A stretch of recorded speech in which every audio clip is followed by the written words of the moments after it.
All levels of the neuroaxis contribute to gait.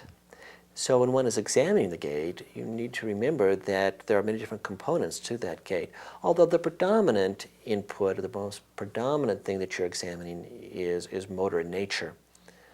It's important when examining gait not only to look at the lower extremities, where most of the action's occurring, but also to look at the upper extremities for associated movements. There are 7 basic pathological gaits that should be recognized by their characteristic patterns.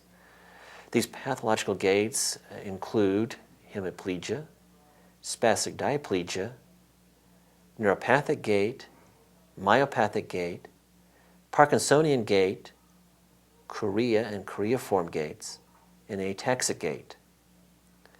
These gaits have localizing value because they indicate anatomical levels, giving us Y values as well as X values, as well as indicating if there are systems involved, such as the motor, sensory, or cerebellar systems.